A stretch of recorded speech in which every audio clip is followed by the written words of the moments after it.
Welcome to session 204 of the Bible in a Year commentary. If you started this series on the 1st of January, then today should be the 23rd of January. Today we'll be looking at Ezra 8 to 10 and Psalm 49. But so far in Ezra and Nehemiah, we've read as the people returned to Jerusalem and started rebuilding the temple. King Cyrus of Persia defeats Babylon and is compelled by God to send some of the exiles back to Jerusalem. As the people left, they were given gifts of silver and gold by their Babylonian neighbours. This echoed how the Egyptians gave the Israelites silver and gold when they left Egypt. We're experiencing a second Exodus moment in Israel's history. God was once again leading his people out of a foreign nation back to the Promised Land. We read through a whole chapter focused on the names of those who returned to Jerusalem. These names highlighted how God had maintained their family lines and their sense of identity while in a foreign land. Zerubbabel rises up to lead the people. Along with Joshua, he re-established the offerings, feasts, and festivals of the people, realigning them with God. They appointed the Levites to work on the temple and started building the foundations of the temple. There was a massive celebrations. This is it.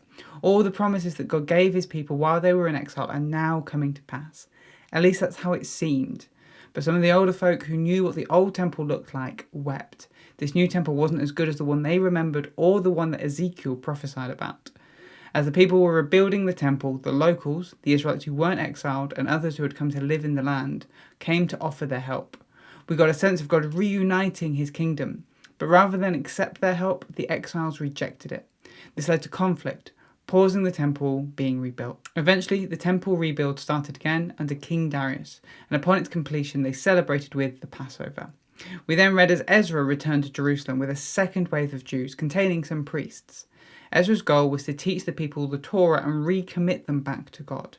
Our hope was raised again. This is it. The people are going to be committed to God in their land once again. But let's jump in with today's reading, Ezra 8 to 10. Just like when that first wave of Jews returned from exile, we get a list of the names of families that returned with Ezra. But when listing out all of these families, Ezra realized there were no Levites. The Levites were the ones responsible for helping the priests maintain the temple. Ezra realized that if they were going to return to Jerusalem from Babylon, they needed to do it properly. So they needed all the right people. He took the time to recruit some key Levites to help. Then before leaving, they took the time to pray and fast. In Babylon, life had become fairly comfortable. They weren't slaves or oppressed. Yes, it wasn't their land, but they were still fairly well off. In making this decision, they were committing to travelling 4 months back to Judah, a land that still was not the safest place to live. Before they took the first steps in this decision, they wanted to steep it in prayer and fasting. They eventually make the journey home without any problems under the protection of God. On arriving in Judah, they make their offerings and sacrifices to God and then gave their support to those who were already there. But Ezra hadn't been back in Judah long before the problems started coming. Some of the leaders he brought with him pointed out that many of the Jews that had returned before them had intermarried with foreign women. This had been forbidden all the way back in Deuteronomy 7 verses 3 to 4. The reason for this was that if God's people weren't careful, their foreign wives would lead them into worshipping foreign gods. We saw this happen with King Solomon, who was initially praised for being the wisest man on earth, but ended up marrying many foreign women and worshipping their gods. Ezra is devastated. He's come to lead the people in holiness, but it looks like the opposite has happened. He fasts and repents to God for all that the people have done.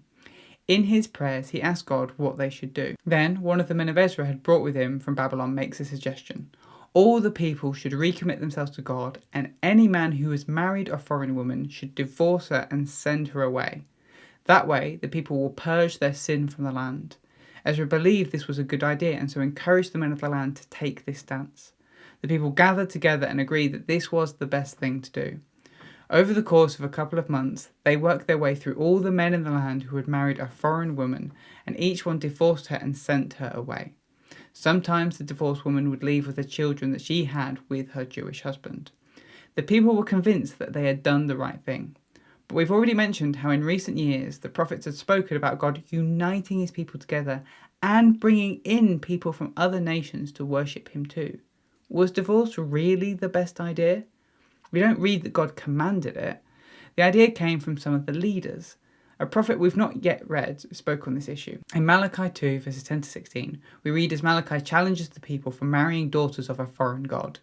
The issue with these women was that they actively worshipped other gods. But right off the back of that, Malachi challenges the men from turning from their wives. According to Malachi, the one who divorces his wife commits a violent act against her. The Jews weren't meant to divorce their foreign wives, but lead them in worshipping God to bring unity to the land. Once again, we had a hope that things were getting better, that then is met with disappointment. Ezra came all the way from Babylon to teach the people God's law so they might follow him properly. But instead, he led them to do something that potentially was against what God had planned for them. But that is Ezra 8 to 10. Now let's look at Psalm 49. This psalm is attributed to the sons of Korah and falls into the category of wisdom psalm. It is specifically focused on the topic of death in the face of human power and wealth. Here is a summary of the structure, but I would recommend checking out the written version of this commentary in the description to see the structure properly for yourself. We start with verses 1 to 4, the introduction.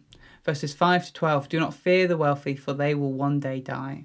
Verses 13 to 15, the foolish trust in their wealth and die, but the wise trust in God and are redeemed. And then verses 16 to 20, do not fear the wealthy, for they will one day die.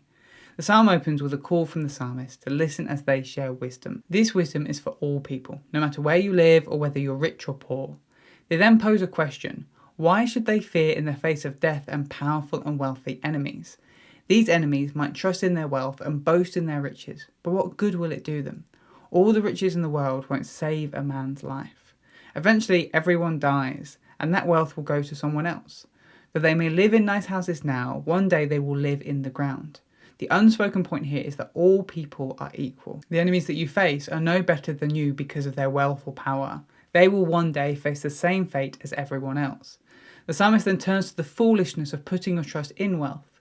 They walk around with confidence, seemingly unaware that each day they come closer to death. In contrast, those who put their trust in God will have their souls redeemed, so that even death loses its threat over them. And so the psalmist returns to their encouragement. Do not fear those who are wealthy or powerful. That wealth and power will mean nothing when they die. They have missed the point of life and end up no better than the animals. This psalm reminds us of the wise way to think of wealth and power. While it has value, it's not something to put our trust in. Instead, put your trust in God.